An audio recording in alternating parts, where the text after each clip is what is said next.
One of the organizations that we all wish them hatzlacha, but we all wish that they should go bankrupt because there is no need for it.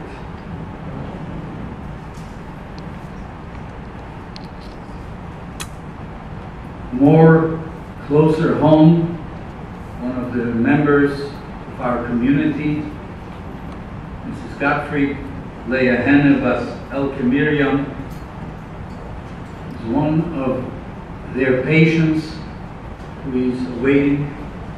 The Eibishter will help. We will hope that very soon they will find a donor that will be able to make her life a lot easier. To start this evening, I thought we'll say a couple of Kipitlat Tehillim for her schus, the schus of all those who need complete refuah shlema, and let's hope that even before they find Mashiach will be here, so will be Reif Echelim, Matir Asurim, and Seimach Neiflim, and everything else that comes with it. So we'll say Kapitel Kufte Zayin, and we will say then her Kapitel Samach. 1:16 and 60. Ohavti mishmarim eskeli tachanunoi kitos lili biyom hayekro atuvuni chedle moves unzori shed nitzoni tzori yogin enzo ushem adinoi yekro ono adinoi malto nafshi chanun adinoi v'tzadik v'leinu barachei ushem l'psreim adinoi dalei tzivli yishia shuvi nafshi limnu choichi ki adinoi gom aloloichi Kichilat to nafshi mimoves, eseni mindimo, esragli midechi, esale tutne adinoi bartzis hachayim, mantik yadaber, ani onisime, ani omarki v'chovzi, kol odom kreizei, mo'oshiv ladinoi, kol tagnoloi yoloi, kreisi shviseso, v'shem adinoi yeko, nedore ladinoi ashalei, negdon olocholamoi, yoko bein adinoi, yamotzo achasidot, Ono adinoi ki ani avdech, ani avdecho ben amosecho, pitachto l'meisevoi, v'cho es v'zevateido, v'shem adinoi ekro, nedorel adinoi ashalei, negdon olechol amoi, v'chatz v'beis adinoi, v'sefei Yerushalayim, hallelujah. Kapitel Samach. L'amnatzeach al Shushan Eidus, mirton l'dokit l'lamei, v'atzeis esaram narai, v'saram tsego, v'yoshuv yeyo, Vayachir Sedaim Begim Melach Shnei Mosar Olev Elim Znamtonu Gratztonu Onav Zoteshev Blonu Irash Toeret Zamto Koshvo Eochimoto Iris Amchot Kosho Ishtisoni Yain Karelo Tosato Liriyef Oneis Litzneiseis Mipnei Keshet Selo Lumani Ekolzun Yedidecho Vishirim Mincho Vaneni Elehim diber bekoche, elezo halkoshchem, veimetsukis amade, digilor, velimanashe befraim, oezreishi, udom cheteki, meosiratzi, aledim ashetnali, olaible, shesisfeoi, viveleni emotze, minochani adedei, alei atvelim znakonu, leiseitze, elimitziviseinu, tovolon vezvot mitzo, vishotshua sodom, When I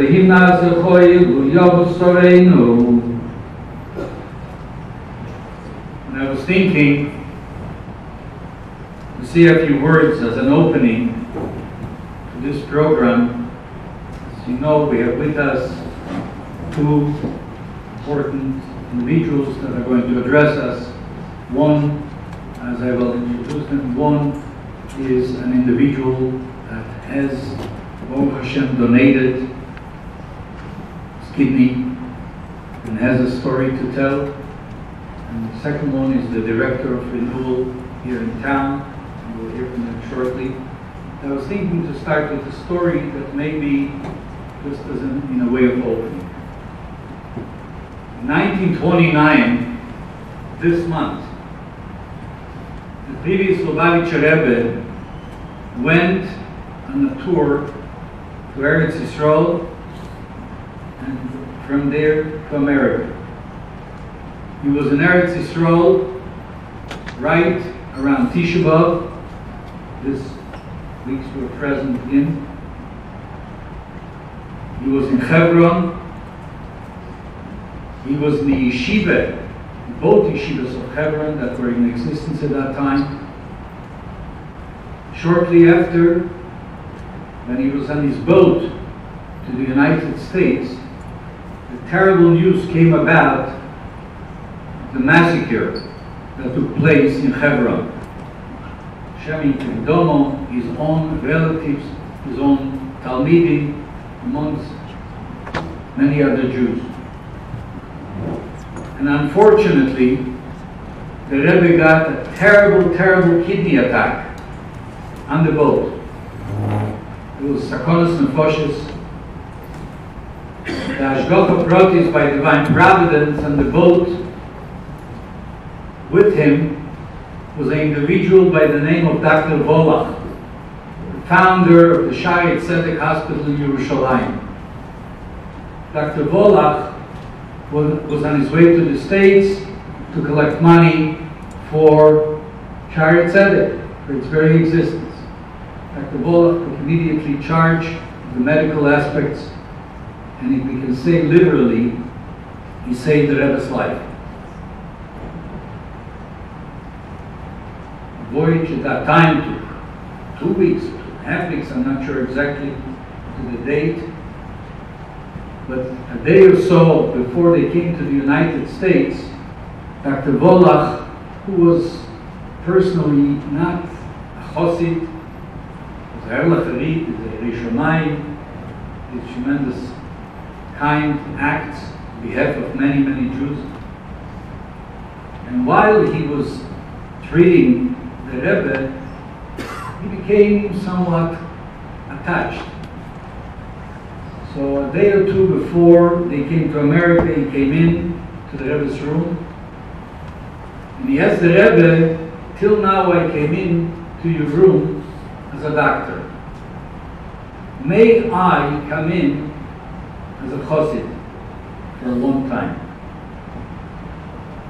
The Rebbe was smiling, obviously. And Dr. Volach told the Rebbe something extremely, extremely interesting. I don't know what the Rebbe answered him, so the story is about Dr. Volach at this point.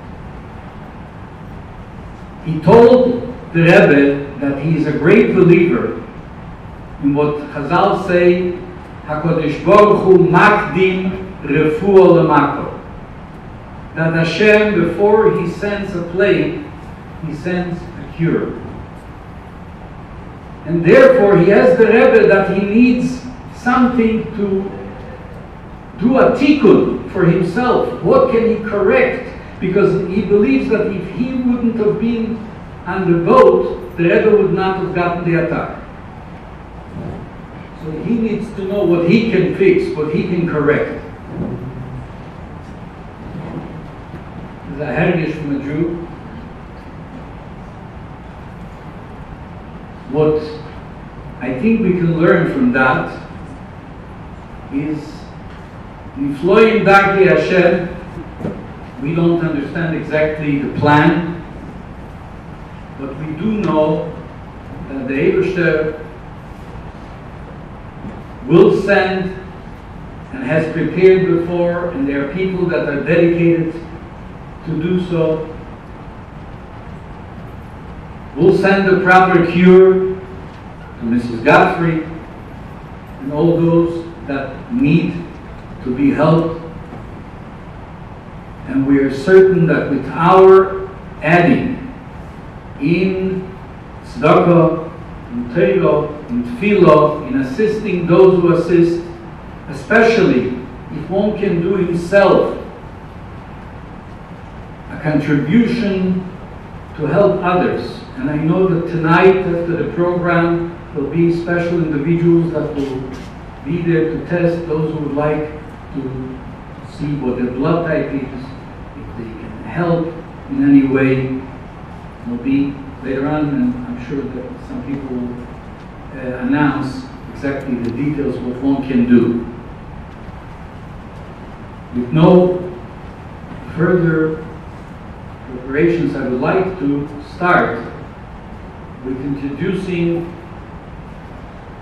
Rabbi Baruch Wolf, who himself had the experience of donating kidney, I believe.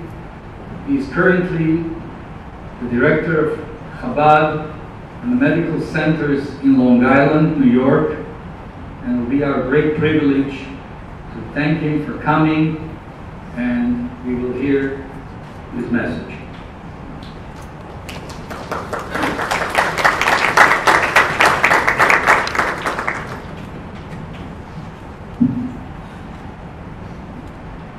I actually donated an eye. So Sorry. I hope Kayhanim are allowed to step on this, that it's Kayan friendly. Okay. Forgive me if I'll be a bit disjointed, maybe I'll be a bit disorganized with my thoughts. And if I go over time, just give me a signal. I guess I'll begin to share my own experience. Maybe we'll have some time for questions, if that's the case. And give you some of my feelings in general. So I'm a person that I was actually afraid of needles, and I was in yeshiva, and this organization shows up to the yeshiva called Gift of Life. You want to do a little swab in your mouth, it's a 1 in 1,000 chance you'll be a match. And if you're not interested and you turn out to be a match, you don't need to do it. And even if you do it, then it would only be aspersis for like 4 to 8 hours that they could create marrow with stem cells. I thought maybe it's even worse if they do it through a needle than surgery where they put you to sleep. But okay, it's a 1 in 1,000 chance. Not a few months pass by, you get a phone call, you're a match. So at first, ich hab sich erschrocken, I was quite nervous, but in a very short amount of time, I would say even less than an hour, my fear evolved into a joy that I had the opportunity here to save a life. What ended up happening was my parents weren't supportive, to make the long story short, so I wasn't sure what to do. I wrote a pan, I faxed it into the oil, I done in chakras. Within a couple minutes of finishing chakras, I get a phone call. I was in camp at the time, I was 18 years old. A staff member there, I get a phone call. It's Gift of Life, we don't need you. We found another match and he agreed on the spot. So I was insulted. No, I worked so hard to convince my parents to do this, I need a couple more days to craft it up. I really want to do it, and then I'm finished. So they said, no, don't worry, they were thinking, why deal with an 18-year-old when we have a responsible adult who agreed on the spot.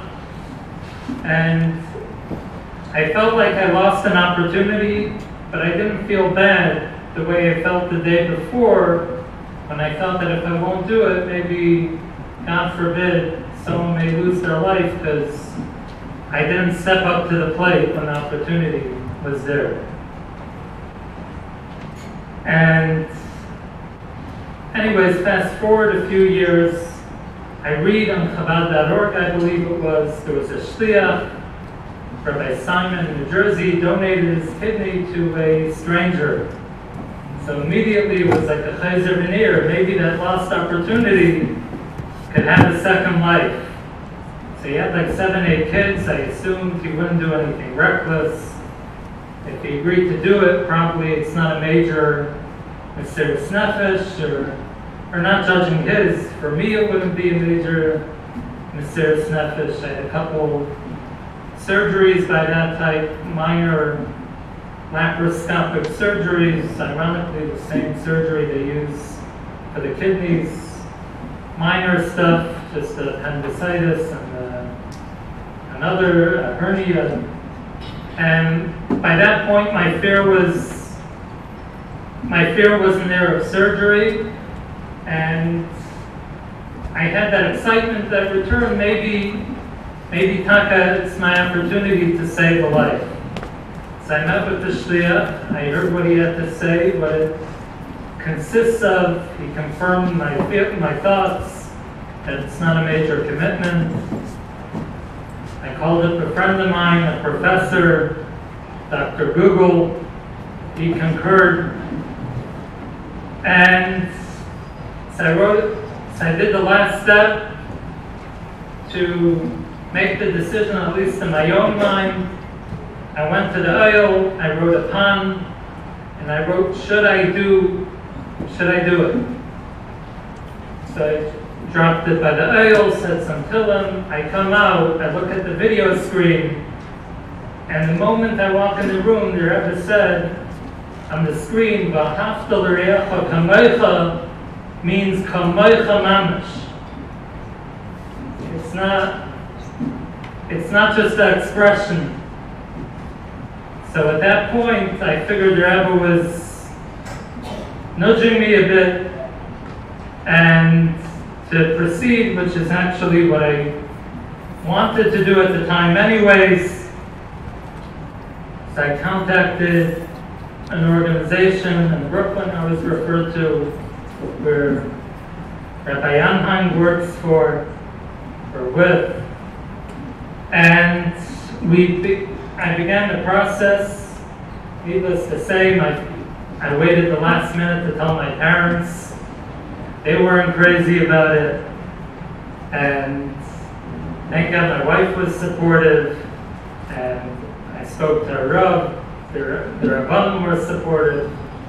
I spoke to Rabbi Chaikin and Rabbi Schusterman, and they were both very supportive. And at that point we proceeded. Interestingly enough, the hospital canceled my original date. I already told my parents, and my father was already mushing on me not to do it, and being excessively trying to undermine it from taking place. So the hospital gave me another date, which was 3 days prior to my son's Pidyon event. So it wasn't the most opportune time.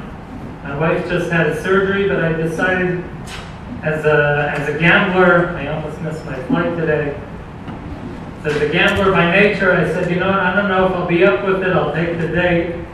Just, that would mean less time for any outside influences that are trying to throw cold water. And anyways, I think my father gave me the blessings actually the night before surgery, and I came to the hospital. I did it on a Thursday morning. By Thursday night, I was dying to get out of the hospital. It was almost like a outpatient surgery. I don't speak for all transplant donors.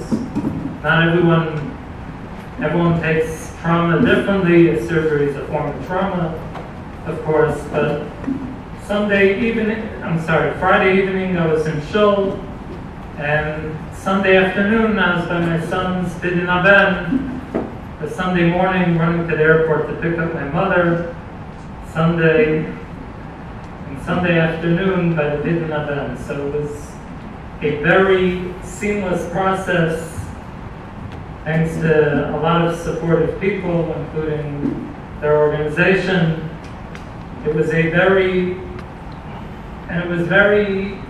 I thought it would be an epic thing, and unfortunately it wasn't epic.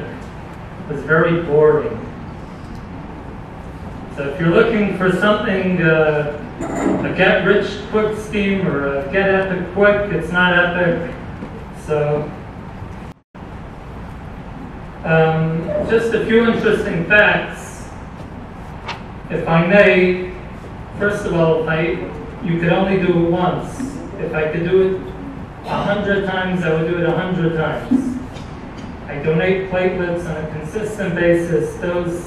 They regenerate, kidneys don't. So it's a once-in-a-lifetime thing, but you could always maybe help in different ways, different mitzvahs, and I hope I do other mitzvahs.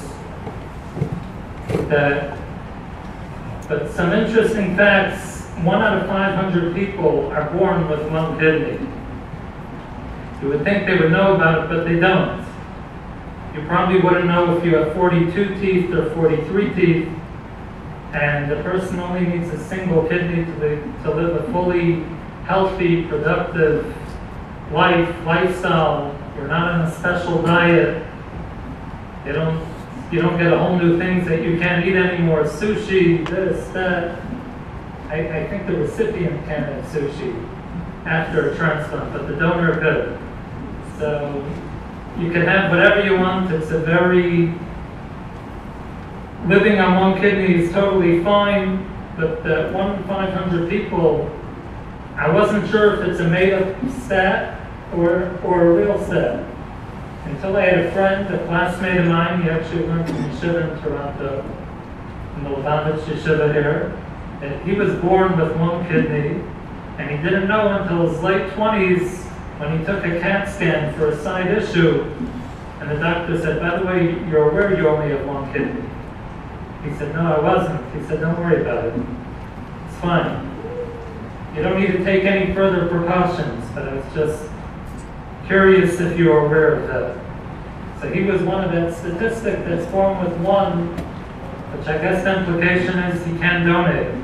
But other than that, there's no other real implication. Another fact, I don't know if it's the same in Toronto, maybe he could shed more light, but I know in the States, if you're an organ donor, if you ever need an organ, you're first in line to receive. Again, I was like, who knows? That's what they told me. Is it true or not? So I was by a park, they had a kidney walk from the National Kidney Foundation in the U.S., in Long Island, and they were giving out breastplates, like on a marathon, that you put on while you're jogging or walking. So one guy is a note recipient, another guy a donor, and there were probably a dozen or two people like that. And there was one guy who had 2 plates, recipient and donor. So I asked him, what's this?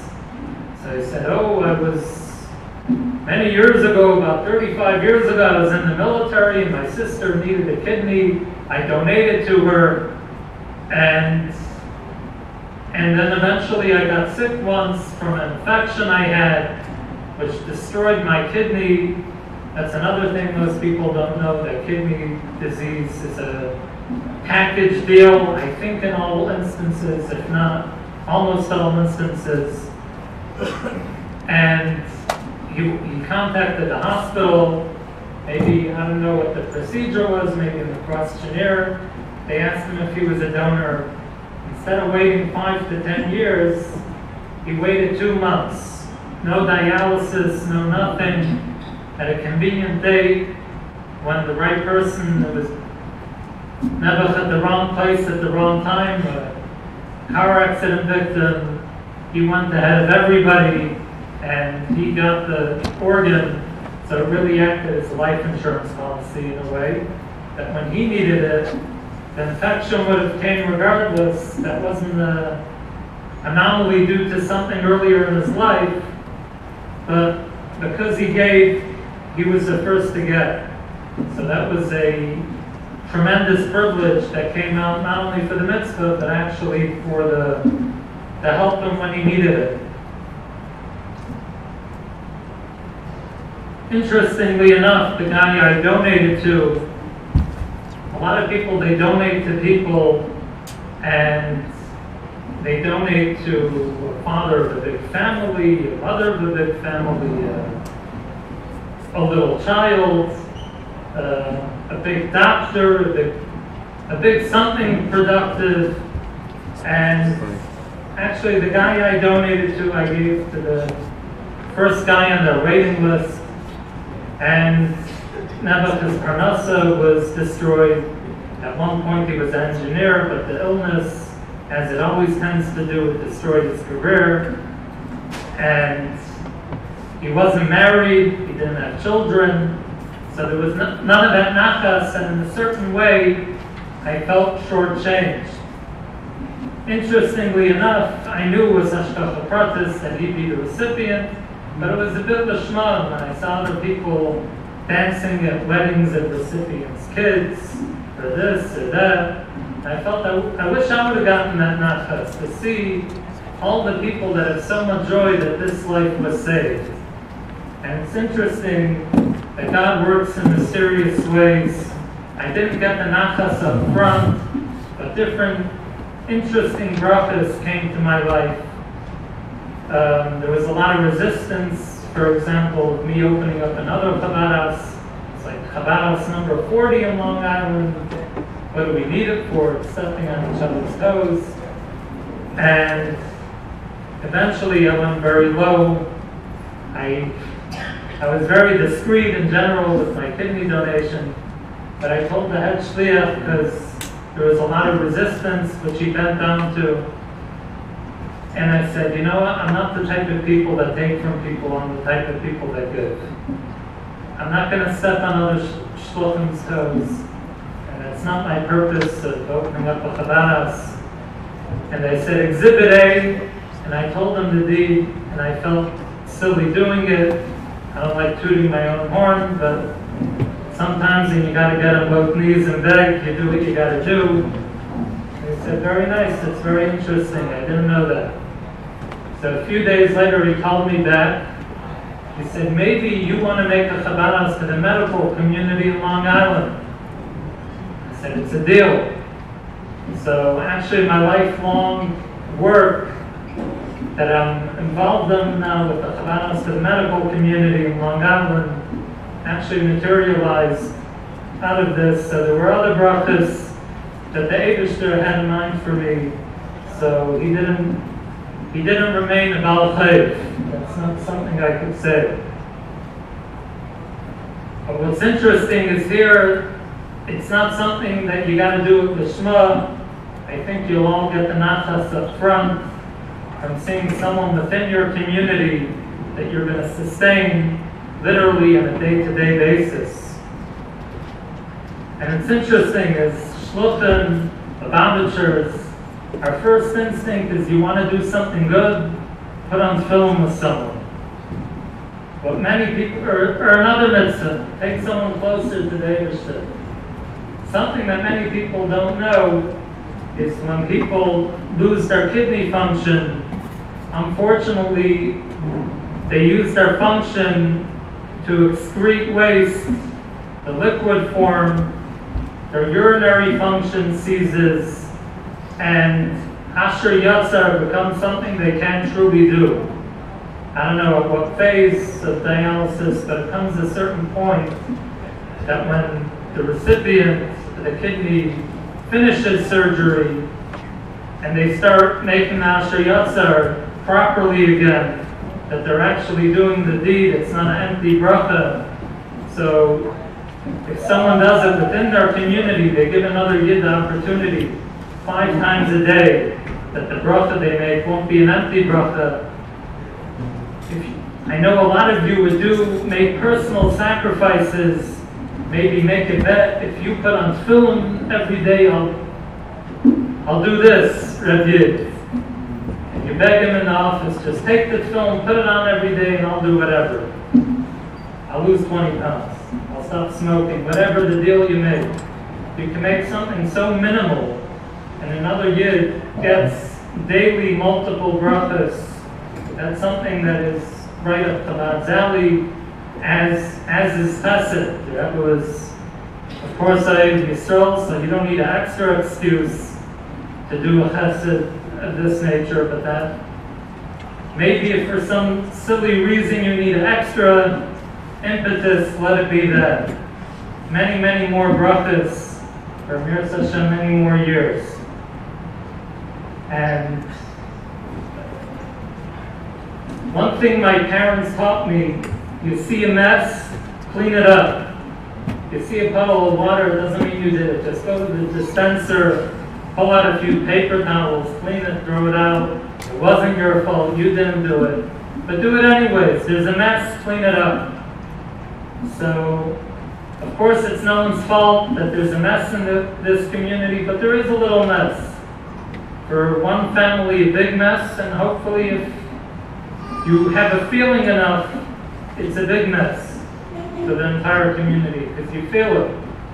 And this mess could be solved in this room tonight, I'm very confident it's not bashert that you all be kidney donors. In fact, you're not all eligible to donate by all odds, because it's only a small percentage that hospitals allow to donate. Because one thing hospitals don't like getting are lawsuits and bad PR, right? So if they have the slightest suffix that you're not the one who's meant to do it, they won't let you do it. So this is a message for those that are lucky enough to be in a position to donate, that would pass muster, pass clearance, that it's something that could be done in this room tonight. I don't mean to make a haflata tonight, but to make a haflata tonight to think about it. Consider it. Go online, Google it, see what it's all about. There was a department store, Sims. They had their slogan, our best customer is the educated consumer. That they don't want to pull a fast one on you. To make a quick sale, that they make their quick money on the suit they sell you. So donations that way as well. No one wants to make a quick sale, but be maflit to think about it. Or maybe to share the information. Just sharing the information on your network, for the younger people, means the social media, probably. That this and this person needs a kidney. I'm very confident that it could be solved tonight. The beginning of the solving of this problem will happen tonight, and I would be very unsurprised if more than one life ends up being saved as a result. Because most people, once they go through the process, they start off testing for this guy, but for whatever reason it's not kasher. They already have another donor. They end up saying, you know what? I'm not kasher for this person, but give me another yid or another person who could use the help. I'm interested in doing it, being that I'm healthy enough, and may we merit to see the coming of Mashiach speedily in our days, and only simchas in your beautiful community. Thank you.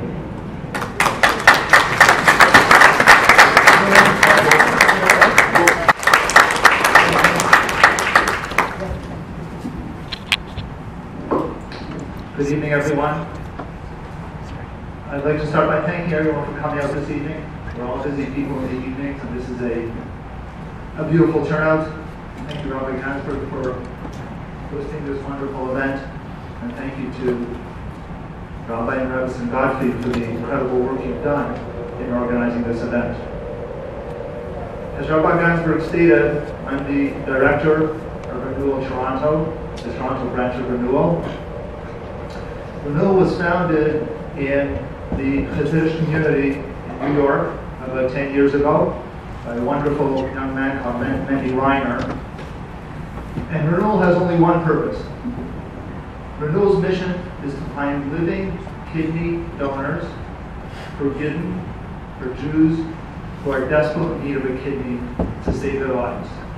That's what we do. That's what Renewal has done in New York for 10 years. They started off small, but they are, Baruch Hashem, phenomenally successful at it now. They are now organizing 3, 4, 5 transplants every month. Last week, in 1 week, they had 5 transplants they organized. They started in New York and New Jersey and now spread into transplants across the United States. Let me take 1 minute and just talk a bit about what kidney disease and kidney donation is about. So, a couple of technical details. Everyone, almost everyone, as Rabbi Wu said, is born with 2 kidneys.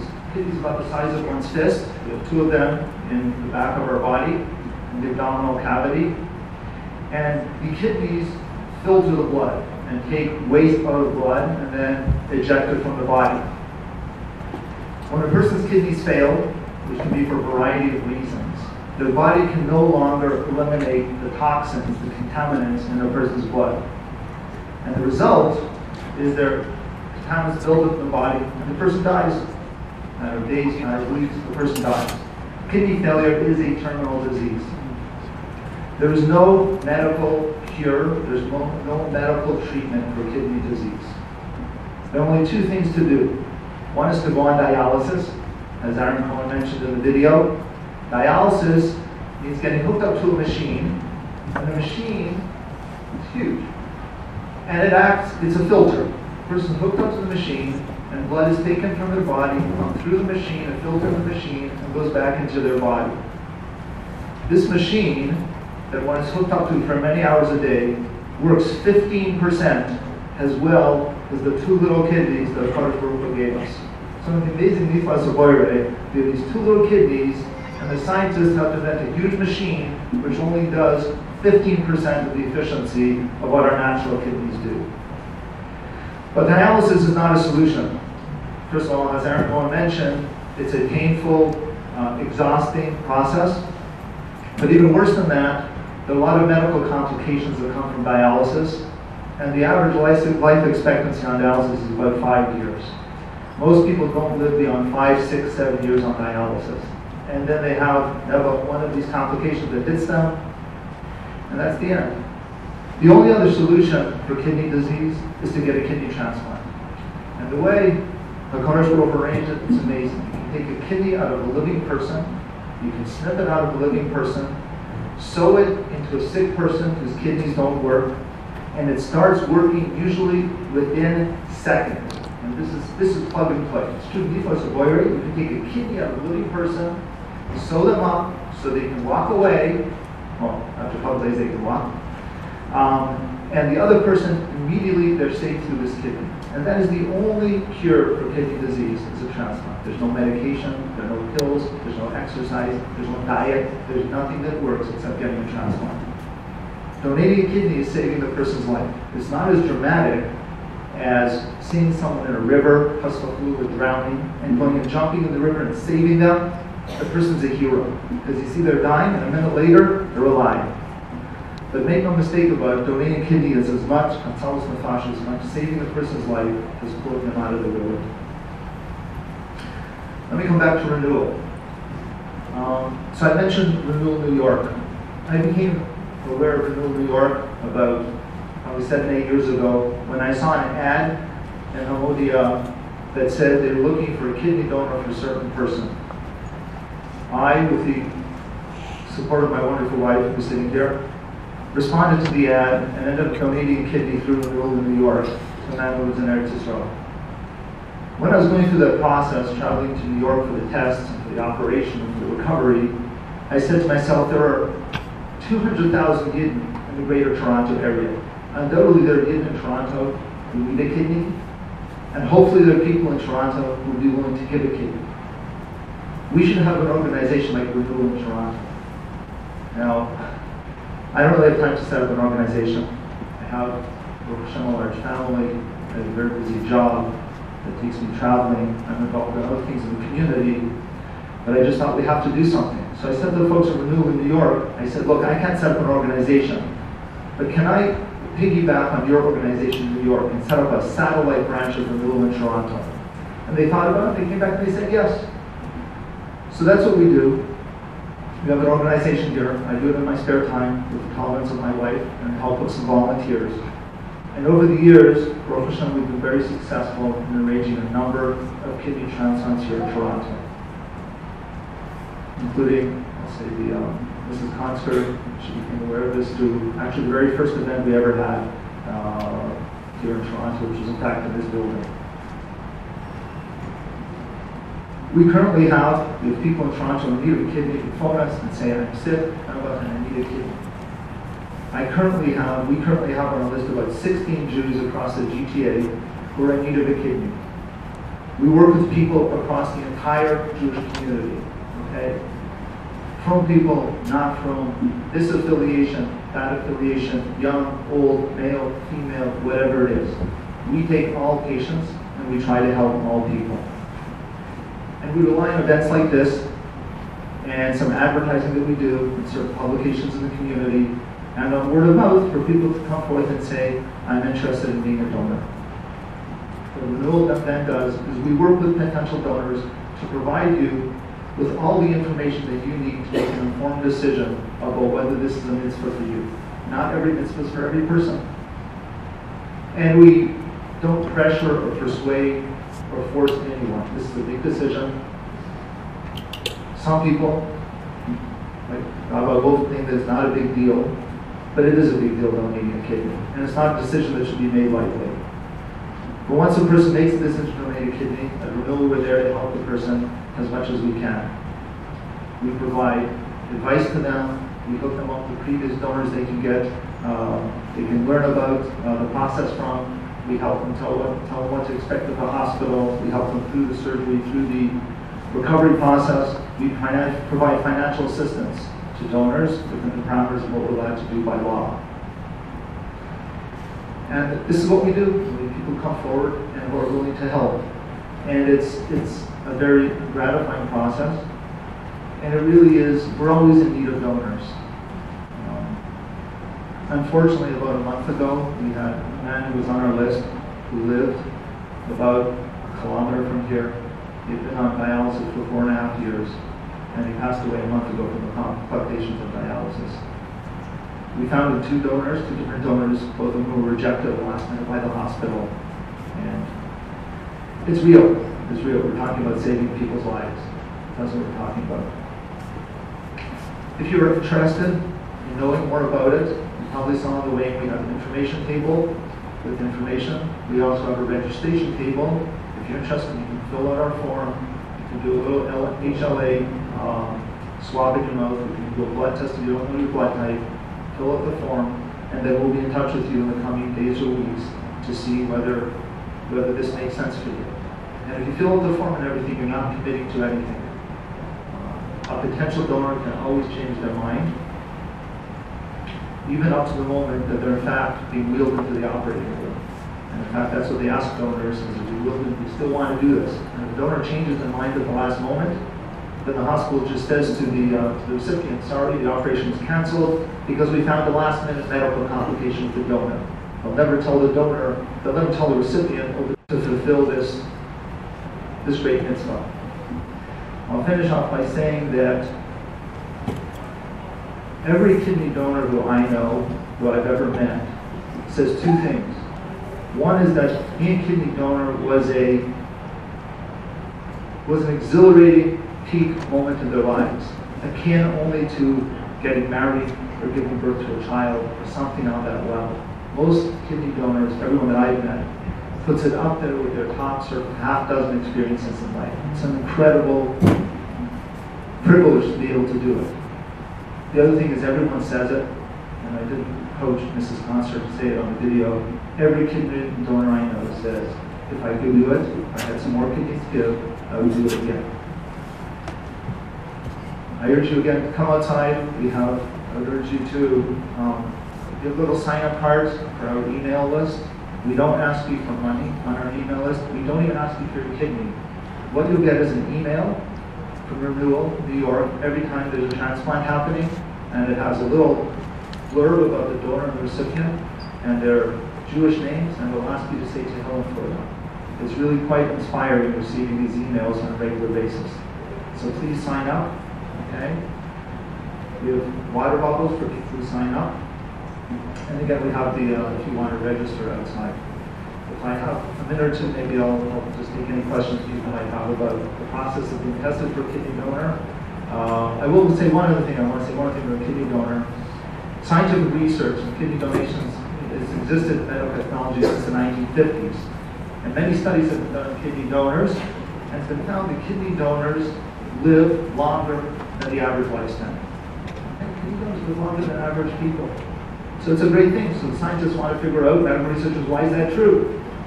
And the scientific reason for it is that hospitals only accept people for kidney donation if they're exceptionally healthy. So statistically, people who are very healthy are going to live longer than other people. But we as from Yid, as Maminim, know that there might be another reason. A Kodesh was watching, and he says, well, you helped save someone's life, and I'm not making any guarantees here. Don't quote me out, just please.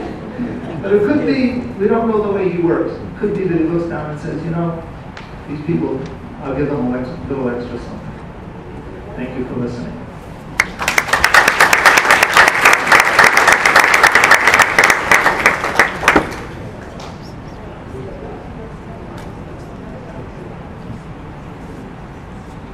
Okay, we have a few minutes. If people have any questions of either myself or Rabbi Wolf, please ask. I'm just wondering if according to halacha, is a kohen allowed to give to donate a kidney as a kohen? I'm not a posek, but I wouldn't see, well, out to the hospital, I'm not sure. Why not?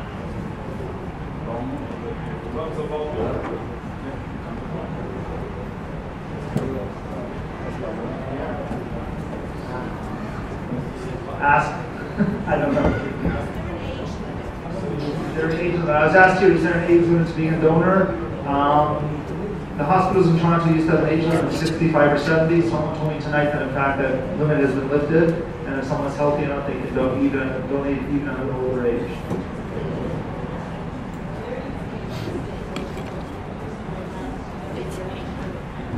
Yes, the question was, are there any pre-existing medical conditions that would disqualify someone from being a donor? There are some. The big no-no is if a person diabetic, if they have kidney disease themselves, if a blood relative of theirs has had certain kinds of kidney disease, if they have uncontrolled high blood pressure, or if they have heart condition. Those are ones I'm aware of. Unfortunately, people who have any one of those conditions are not eligible for this medicine.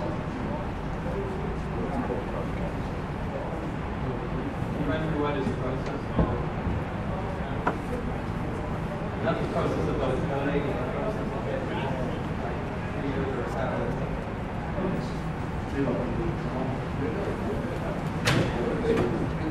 In my instance, Renewal will act as a helper to assist you as an advocate, and the hospital will screen you. They'll put you through a whole litany of tests. They'll give you CAT scans, tests that you never knew existed. You'll get some free confirmation that you're healthy. And if that's not the case, God forbid, at least you'll be aware of any problems. And at that point, once it begins with the cross match actually, before they spend money on you, to make sure that, but after the cross match, they do all that litany of tests, and then they schedule surgery once they feel you're a competent donor psychologically and medically. That's another no-no if someone is psychologically unfit to make determinations. Or even if it's a gray area, the hospital will make that determination. Are there any other questions? Oh.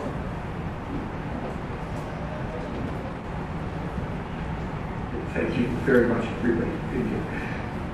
So just a point that I think should have been made that wasn't made regarding what is the process. So, I wanted to just trust the hospital, and I understood that Renewal was advise and assist, and that was that. And then I found out that it's like a silo. One donor, one recipient. If your blood type matches and you're healthy, we go with you. We don't compare the number of recipients, says University Health Network, and donors. Great. The number of recipients. We don't screen a number of donors and see who is the best match. We just see if we got a good one because we have really good drugs to prevent rejection, and it's just too much work. Renewal is not like that. And Baruch Hashem, because of the people that are in this room and other people who have stepped forward even before tonight, Renewal got to a new stage in their development here in Toronto, more burden on Rav Shleima's shoulders because we've engaged, he's engaged the whole New York office with its staff and medical directors to take a look at the thing there. Everyone who has stepped forward will be screened. These swabs that test other blood factors besides blood type are testing for better and better matches.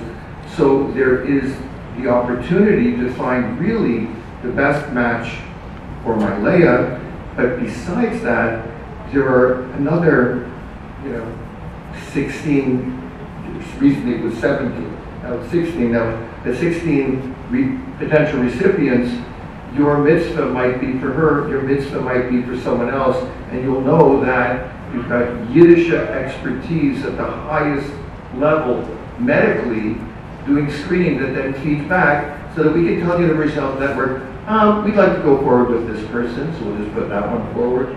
And that's the background work that they're doing, which is so incredible. So I wanted to share that, especially for those of you that are thinking you might want to donate. You're very much in good hands.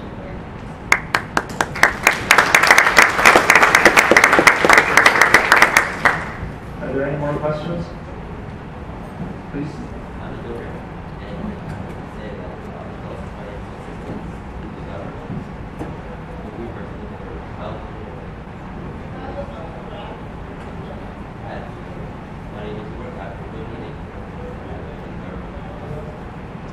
Let me repeat that. So the Ontario government has a program, I think it's called Children's Gift of Life, whereby they reimburse certain expenses that donors have, certain travel expenses and family care expenses and so on. And Renewal will top those expenses up. We have more liberal guidelines. So people paying from the government for their expenses, and if there's anything else, we're happy to pitch in. Because our mission is really, if someone wants to be a donor, we don't want anything to stand in their way. We want to make it as easy as possible for the person to actually be a donor. I don't want to better speak. Yes, I understand. Those donors who spoke, and when you stop at the information tables outside, every one of the volunteers sitting behind those tables for Renewal is a Renewal donor, is a previous kidney donor here in the city of Toronto.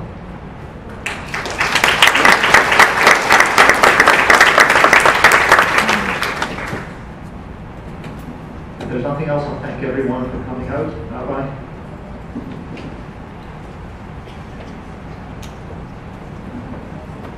Before I close, if anybody lost a ring of keys, it's right here. The Toyota, Good Life Fitness, okay. Kol HaMekayem Nefesh Achas MiYisrael, Ki'ilu Kiyem Olam Molei. Our sages tell us that if somebody helps life of one single Jew, it's like he saved the whole world. And there's no question that it's a duty of every Jew to have dedication to another Jew, and sometimes even to demand a certain level of Mesiras Nefesh.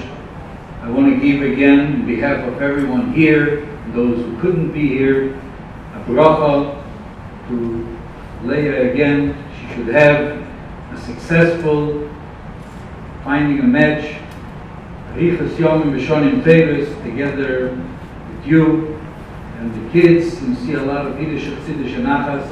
I want to thank Rabbi Wolf that came to share with us his experience and certainly give us a boost to those who need it. And last but not least, Rabbi Anaheim and his organization that are doing a wonderful, wonderful job in saving lives. The Eibster should help that with even the intentions to go and do a chesed for another Jew, that will feel already the last bit and the scale that is awaiting us, especially in the 9 days that we're looking for Ahavas Chinam, to be able to bring the ultimate one Yeshua that should include all other Yeshuas that one needs, the Geula, Amitis, Ve'Ashleim. Yashikreya.